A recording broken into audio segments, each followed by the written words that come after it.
Olá pessoal, estamos aqui ao vivo, né, para mais uma live. Eu estou em isolamento há 15 dias e cá para nós, há muito tempo eu não trabalho tanto direto, estou uma média de 10, 12 horas por dia sem parar.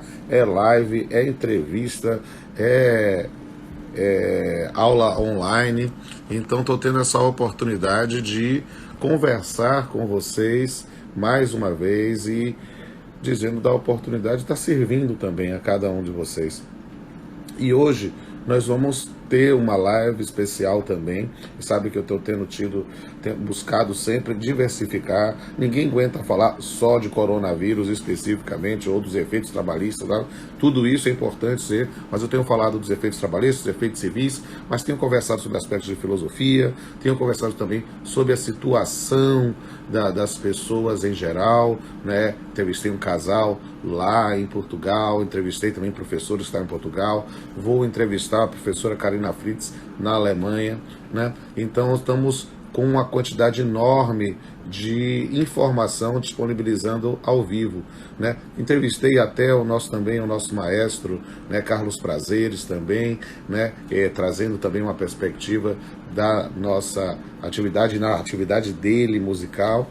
E hoje eu vou fazer alguma coisa que eu devia ter feito já há bastante tempo, que é uma análise especificamente médica, né? Eu queria entrevistar um profissional da área médica para bater um papo, para conversar especificamente, né, sobre as circunstâncias. E hoje eu vou ter a oportunidade de falar com o doutor Diego Brandão, que já está aqui.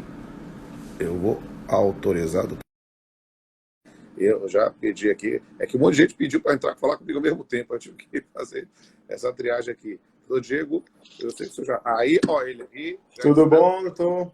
Tudo bom, doutor Diego? Que bom Como ter vai? a oportunidade de bater um papo contigo, né? Eu tenho feito muitas, estava falando do pessoal aqui, eu tenho feito muitas lives, né, do ponto de vista jurídico, que é o meu lugar de fala, minha atuação Uhum. mais comum, sou juiz do trabalho, professor tanto de direito civil quanto de direito do trabalho, então tenho feito essas lives para esclarecer as circunstâncias, mas tenho aberto horizontes também para buscar coisas diferentes. Então, entrevistei um casal em Portugal, especificamente, para verificar a situação dele. Entrevistei o professor Luiz Cláudio Madeira, que está lá em Portugal também. Depois vou entrevistar a professora Karina Fritz, que é especialista da legislação alemã.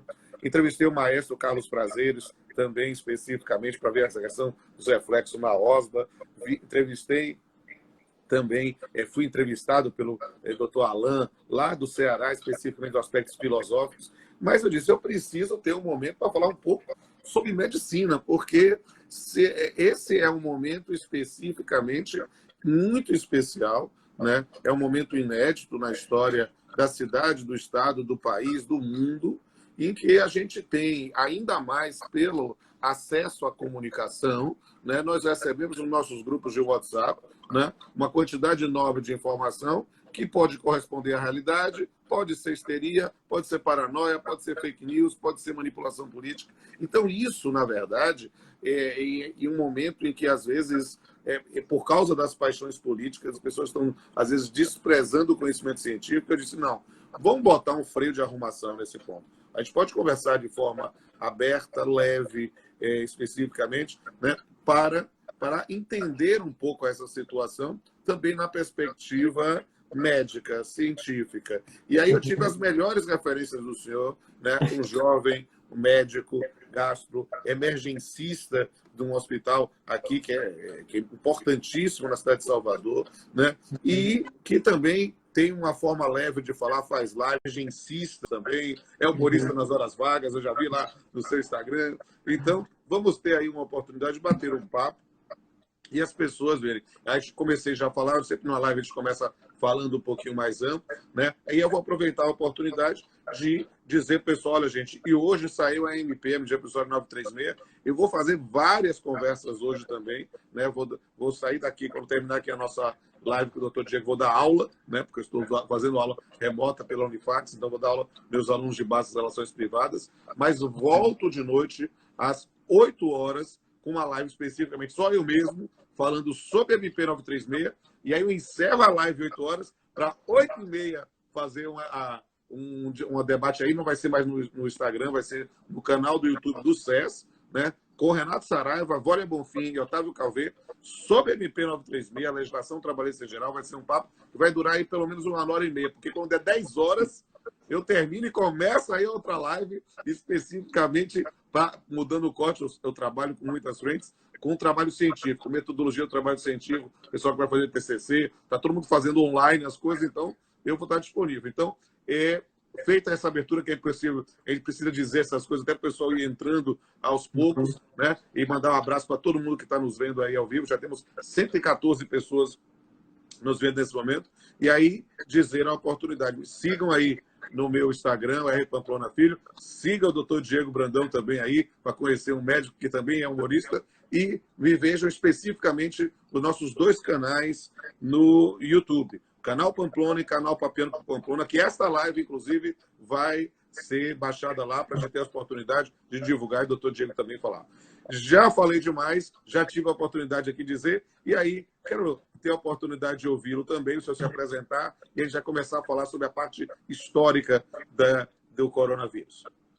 Certo, chefe. Olha, é um prazer imenso estar aqui falando para o seu público, professor. Para estar participando dessa maratona de lives aí que o senhor está proporcionando a gente e falar de um tema muito importante, como você bem mencionou no começo. Além da pandemia do coronavírus, existe uma epidemia de informação, né?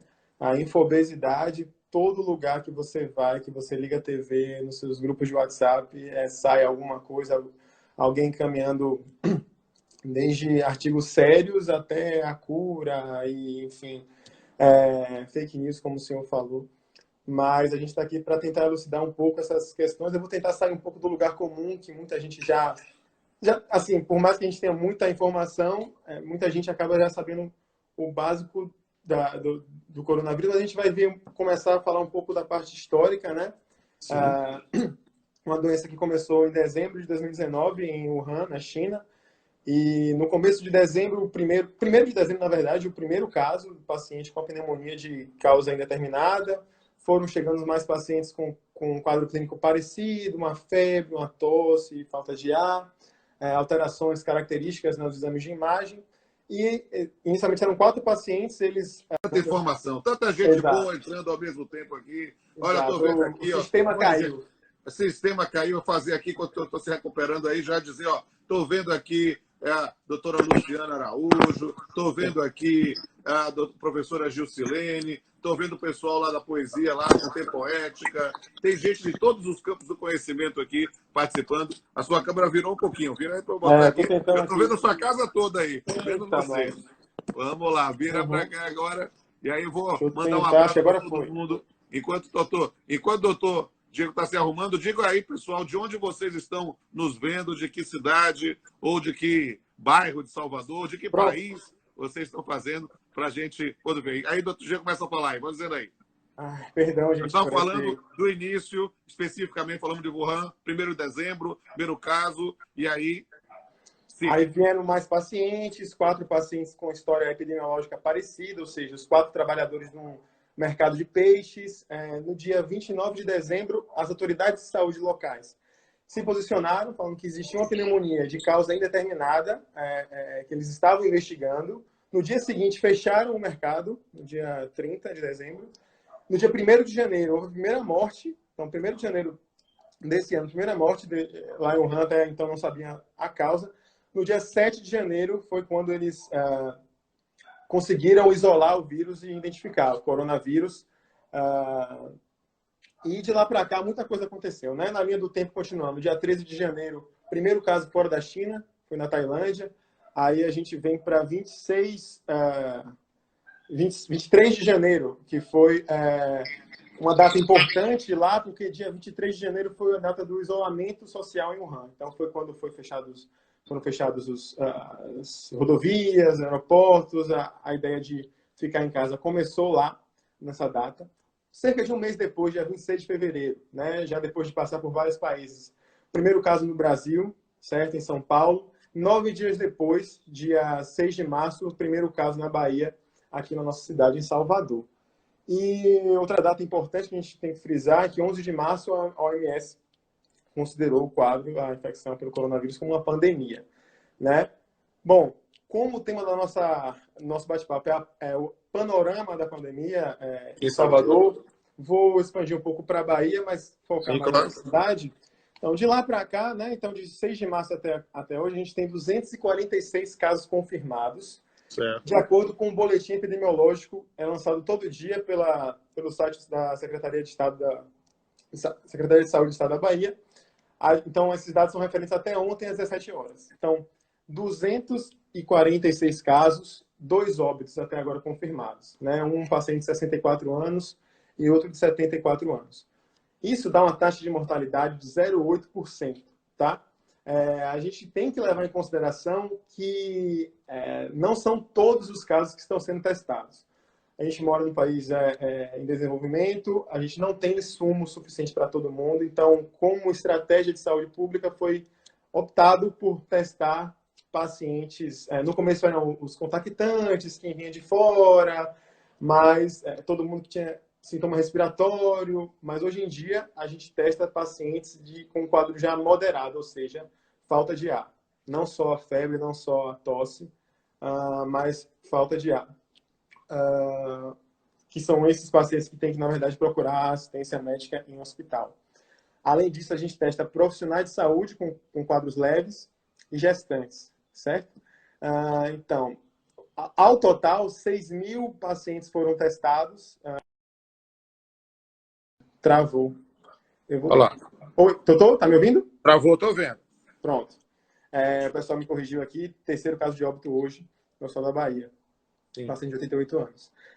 Então, aumentou um pouco essa taxa, mas a gente tem que lembrar também que tem 10 óbitos ainda que já aconteceram, que estão em investigação, aguardando o resultado. Então, esse número pode aumentar. É um número parecido com o que a gente está vendo aí no mundo, em torno de 2 a 3% de mortalidade. De todos os países, a taxa de letalidade mais fidedigna é a Coreia do Sul, porque ela testou muitos casos, testou a maioria da população. Acho que travou novamente. Eu estou te vendo, estou vendo. Eu tô vendo. Então vou continuar. Certo, eu também estou vendo. É o pessoal falando. Certo. Esses pacientes, 10 óbvios ainda que estão esperando sair o resultado, e vou destrinchar um pouco agora quem são esses pacientes, né? Em termos de sexo, não tem nenhuma diferença entre homem e mulher. 60% deles têm menos que 50 anos. Porém, quando a gente vai para a taxa de incidência, que a gente divide esse valor pela densidade populacional de cada faixa etária, os idosos realmente têm o maior risco de adoecer. Cerca de 3 vezes mais do que os mais jovens. Então, é uma doença que acomete mais o pessoal jovem mesmo. Esses dados têm em concordância com outros dados na China, nos Estados Unidos também, porque os mais jovens é a população economicamente ativa, quem está nas ruas, né, antes das medidas de isolamento. Então, é quem mais é mais vulnerável a se contaminar, mas quem adoece mais realmente são os idosos e pacientes com comorbidades importantes. Ainda destrinchando como está o panorama na Bahia, onde estão esses casos, né? Mais da metade, 153 casos aqui em Salvador, tá? Esse número, novamente, é de acordo com o boletim. Boletim de ontem. Foi de ontem até 17 horas, deve ser um pouco maior hoje. Mas na Bahia, depois vem Porto Seguro, Feira de Santana, 18 a 12 casos. E em Salvador, especificamente, o bairro mais acometido continua sendo Apituba, certo? Com 16 casos, cerca de 12%. E aí vem Horto Florestal. E se a gente juntar Pituba, Horto Florestal, Graça, Caminho das Árvores, esses 4 bairros de um poder aquisitivo maior, classe média alta, exatamente, a gente consegue ter 45% dessa população nesses bairros. Então, é algo muito significativo, certo? Outro fato que eu queria salientar é em relação à característica dessas doenças, né? A gente falou um pouquinho da febre, da tosse, são os 2 principais sintomas. Pode acontecer também mialgia, aquela dor no corpo, 10% dos pacientes têm diarreia, certo? E em Salvador, a gente tem um dado também interessante: 27% dos pacientes têm falta de ar. Né? Tem dispneia, que já é esse quadro moderado que precisa de uma avaliação médica, certo? Esse dado você pode pensar, pô, nossa, é muita gente, mas lembrar que a gente só está notificando basicamente esses casos um pouco mais graves, tá? A gente tem que falar também que o comportamento dessa doença é diferente de uma gripe, tá? Não só pelos sintomas, a gente tem só 4% dos pacientes com rinorreia, né, com a congestão nasal, que é um quadro típico de gripe. Além disso, ele é um vírus um pouco mais patogênico. Então, os pacientes ficam mais doentes e por mais tempo. Então, um paciente que numa gripe por influenza fica, em média, 5 dias internado no hospital, no caso do Covid, 5 dias no caso dos leves, né? Moderados e leves. No caso do Covid, esse mesmo paciente fica pelo menos 7 dias, 7 a 10 dias. Tá? E se esse paciente piora, se ele tem uma insuficiência respiratória, necessita da ventilação mecânica, de um respirador, no caso da influenza, o tempo médio de permanência no hospital é cerca de 14 dias. Os estudos que estão saindo epidemiológicos do Covid dão em torno de 21 dias. Ou seja, é uma doença que tem uma alta taxa de transmissão, certo? Então, vai infectar ainda muita gente. E eu fiz as contas pelos dados do boletim. Ele coloca que tem 33 pacientes internados. Então, tirando os óbitos e tirando os pacientes que se recuperaram, isso dá uma taxa de cerca de 20% dos pacientes internados em hospital, sendo que cerca de metade deles, 17 em unidade de terapia intensiva, né? Pacientes graves em UTI. Então, assim, claro que esse dado pode estar superestimado, porque, novamente, a gente não está testando todo mundo. Mas mesmo se a gente testasse todo mundo, vamos supor, eu tenho 20%, né? 1 em cada 5 pessoas internadas em hospital. Vamos supor que é 1 em cada 10. Mesmo assim, é muita gente, é muito significativo, porque é uma doença que vai afetar uma população enorme. Então, esse é o grande problema, o maior problema, eu diria, do Covid-19, que gera tanta discussão. Porque é uma doença que tem uma taxa de transmissão alta, cerca de, mais ou menos, o R0, que eu vou falar um pouco mais adiante. Um paciente infectado pode infectar, em média, 2 a 3 pacientes, então isso vai se alastrando. É uma doença que o paciente assintomático ele pode passar também. É uma doença que tem um tempo de incubação, ou seja, do momento que você é infectado até apresentar sintomas, em torno de 5 dias, então você pode estar 5 dias aí passando adiante. Mas sobre essa sintomatologia, eu queria entender um pouquinho, porque já começaram a perguntar aqui como é que diferenciar o Covid das crises de sinusite, né? Então, essa questão, porque são elementos muito comuns, falta de ar, febre, coriza. Então, nessa circunstância, porque perceba, a questão da patologia, a questão da infecção e a questão da própria paranoia que nós ficamos, né? Qualquer espirro, qualquer dor de cabeça, dor no corpo, de repente, meu Deus, será que eu estou infectado? Então, e não dá para as pessoas irem para o médico nesse momento que estamos isolados. Então, o que a gente deveria realmente ficar mais preocupado estando isolado e de repente, com algum desses começos de sintomas? É possível falar um pouco sobre isso? Acho que a pergunta que fizeram aqui embaixo é interessante sobre isso. Com certeza. A gente orienta que se o paciente tem só uma coriza, um congestionamento nasal, ficar em casa, isolado. Se esse paciente, além disso, tem febre, coriza, tosse, ele continua em casa, mas já em observação, ele tem que ficar mais atento, a família tem que ficar mais atenta, porque esse paciente, nos próximos 3 dias, em sendo Covid, ele pode vir a piorar, pode ter a falta de ar. E a falta de ar é o principal sintoma que vai determinar se esse paciente vai continuar em casa, na sua quarentena, que vai durar 14 dias desde o início dos sintomas, certo? Que é normalmente o tempo que o paciente pode transmitir essa doença. Ou procurar o hospital, a gente vai falar os locais mais tarde que esse paciente tem que procurar, porque é um sintoma... Apareceu de novo aí. Ó, é a segunda vez que a gente cai, então vamos ver. A conexão não está com Covid, então a gente... A conexão não está com Covid. Então a gente tem que aproveitar ao máximo esse papo nosso. Vou deixar você falando à vontade, mas dizer ao pessoal, enquanto o pessoal está voltando aqui, se cair de novo, aí a gente, se for o caso, a gente marca em outro dia e continua com gente a conexão melhor. Não sei o que está acontecendo aí. O pessoal está dizendo, muita gente fazendo live ao mesmo tempo, deve estar congestionado, né? Mas realmente é problema de conexão, problema de banda. A gente está vivendo uma história nova desse país e a gente está acontecendo isso de fazer. Eu digo isso, estou falando um pouquinho mais porque o pessoal está entrando e vem estudar, né? Dizendo aqui, lembrando, olha, siga aí o doutor Diego também aí no Instagram, me siga no Instagram, me siga os 2 canais no YouTube. Para o pessoal que está perguntando, essa live aqui é especificamente sobre saúde, sobre o panorama da saúde em Salvador, que é o lugar de fala do doutor Diego, né? Mas hoje, às 20 horas, eu farei uma live específica sobre a MP 936, 20h30, um painel aí no Instagram, no YouTube, no canal do SES Cursos Online, em que a gente vai falar sobre eu com Vólia Bonfim, Otávio Calvê e Renato Saraiva sobre aspectos trabalhistas. E às 22 horas eu farei aí no Instagram sobre trabalho, TCC, sobre metodologia. Então, voltando aqui, já voltou ao número normal de pessoas, já devolvo a palavra para o doutor Diego para falar sobre essa sintomatologia. Pronto. Como eu estava falando, só para finalizar, falta de ar é o sintoma cardinal que vai definir se esse paciente vai ficar em casa ou vai procurar assistência médica, né? Ainda sobre a falta de ar, só perguntar só isso. E quem já tem problemas respiratórios, não tem outros sintomas, nem febre, nem tosse, mas é alguém que tem dificuldade. Claro que aqui é quase uma consulta minha, porque eu estou no grupo de risco que tem problemas respiratórios, né? Mas quem tem problema respiratório, quem tem com frequência situações de precisa puxar um pouco mais de ar, como é que vai? Como é que faz esse ponto?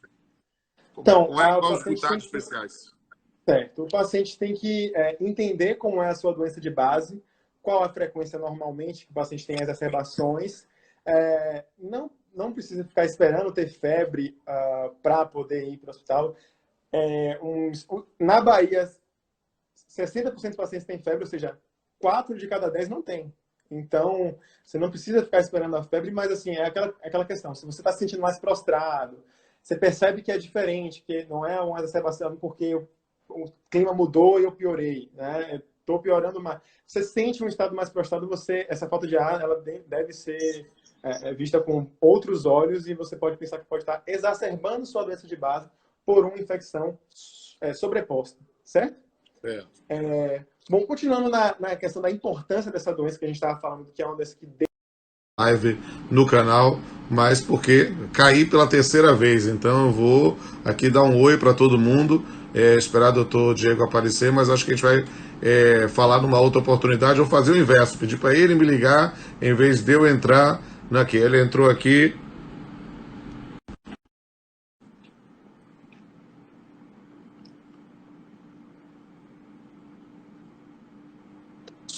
É muita live, meu amigo. É muita gente transmitindo ao mesmo tempo. 3ª queda. Se cair de novo, a gente vai fazer o inverso. Você entra e eu entro só para ver se, por acaso, a gente vai. Senão a gente vai dar uma última tentativa. Palavra é sua. Obrigado pela oportunidade, chefe. Então, como a gente estava falando da importância da doença, né? É uma doença que deixa mais convalescente, que você fica mais tempo internado no hospital.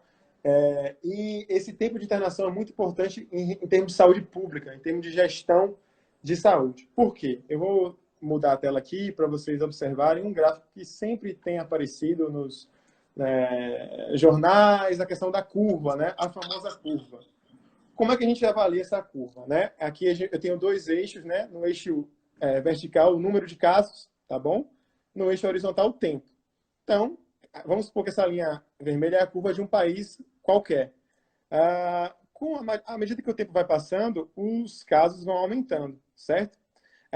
Só que tem uma coisa que é mais ou menos fixa, que é a capacidade desse país de absorver esses pacientes, que eu coloquei aqui pelo número de leitos. Está ruim um pouco a leitura.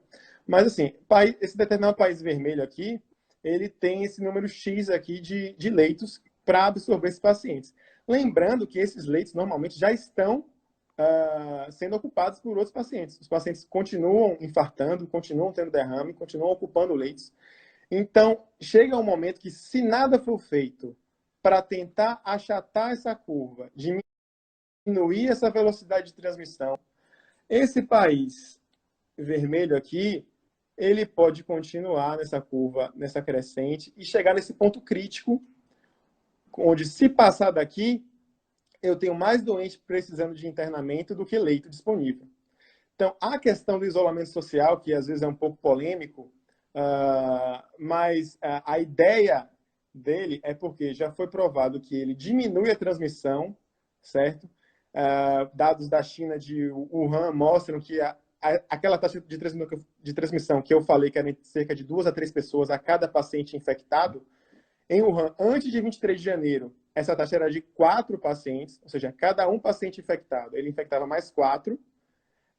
Depois das medidas de isolamento social, ou seja, depois de 23 de janeiro, esse isolamento social lá acabou há cerca de 5 dias mais ou menos, foi para 0,7, uma queda muito importante. Então, se eu diminuo a velocidade de transmissão, eu achato essa curva, né, nesse ponto aqui, ela vem um pouquinho mais... O que acontece? Eu ganho tempo. Eu ganho tempo para quê? Para organizar meu sistema de saúde, para poder absorver mais esses pacientes. Eu posso, por exemplo, criar mais leitos de enfermaria, de UTI, desculpa aqui, gente, o traço, tá? Mas se eu ganho esse tempo, eu crio mais leitos, eu consigo organizar melhor esses pacientes. Eu não estou dizendo que os pacientes não vão se contaminar, eles vão se infectar, mas numa maneira mais lenta, que eu ganho tempo. Exatamente. E tentar deixar essa curva um pouco mais, desculpa a cor que era o azul, mais achatada mesmo, certo? Então, isso aqui foi o que aconteceu na Itália, por exemplo. Eles não se organizaram e essa linha só subiu e continua subindo, certo? Então, por isso que é um dos motivos da taxa de mortalidade lá ser maior, não é só porque lá tem mais idosos, porque a Alemanha, por exemplo, tem proporcionalmente a mesma quantidade de idosos e a mortalidade da Alemanha é 0,8%. Então, esses fatores são muito importantes. E agora, voltando à questão do nosso panorama, né, que é o nosso tema principal, eu vou falar um pouquinho agora das medidas que estão sendo tomadas, principalmente na nossa cidade, para tentar conter, tá bom? Então, são duas principais frentes. Então, foi pedido o Hospital Espanhol pelo Estado para ser um hospital Covid. Existem 2 hospitais da rede estadual de saúde, o Hospital Couto Maia, que é um hospital especializado em doenças infecciosas, que foi dedicado 100% para Covid, com espaços de ampliação